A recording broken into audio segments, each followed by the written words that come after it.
తెలంగాణలో ఉన్నటువంటి అంగన్వాడీ టీచర్స్ లారా హెల్పర్స్ లారా లేవండి, కలం పట్టండి, దరఖాస్తు చేసుకోవడానికి సిద్ధంగా ఉండాలని చెప్పేసి తెలంగాణ గవర్నమెంట్ ప్రభుత్వం ఒక నోటిఫికేషన్ జారీ చేయడం జరిగింది. అదేనండి 15,982 పోస్టులకు దరఖాస్తులను ఆహ్వానించినట్టుగా తెలుస్తుందన్నమాట.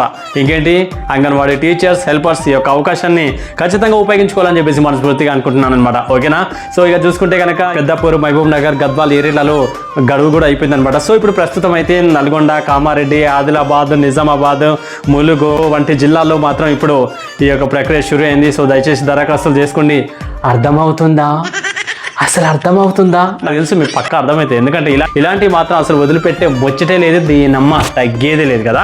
ఇక ఏజ్ ఫ్యాక్టర్ వచ్చేసి 18 to 35 years మధ్యలో ఉండాలన్నమాట మహిళలు. ఇక 10th కానీ ఇంటర్ కానీ ఖచ్చితంగా పాస్ అయి ఉండాలి. ఫెయిల్ అయితే ఎలిజిబిలిటీ కాదనమాట. ఓకేనా? సో ఇక ఓవరాల్గా చూసుకుంటే ఇక మిగతా జిల్లాలో వీలైనంత తొందరగా రిక్రూట్మెంట్ కూడా జరగబోతుంది అనమాట. Wait and see. ఇక దీనికి సంబంధించినటువంటి నుంచి మరిన్ని వివరాలు తెలుసుకోవాలంటే దానికి సంబంధించిన వెబ్సైట్ కూడా ఆన్ స్క్రోల్ మీద మీకు ఇవ్వడం జరుగుతుంది. కాబట్టి వెబ్సైట్ ఓపెన్ చేయండి, అప్లై చేసుకోండి. చెప్పలేం ఏ పుట్టలో ఏ పావుందో, ఎవరికి వస్తుందో కదా. ఎనివే, అర్థమైతే ఆలోచించండి, వీలైతే ఫాలో అవుతారని అనుకుంటాను. Thank you so much for listeners అందరికీ. ఇలాంటి అప్డేట్స్ మీకోసం అండర్లైన్ టుడే విత్ సోమగడ్ వాయిస్ మరొక అప్డేట్స్తో మీ ముందుకు రాబోతున్నాను. అందరికి సెలవు, నమస్తే, టాటా, బాయ్ బాయ్, హా.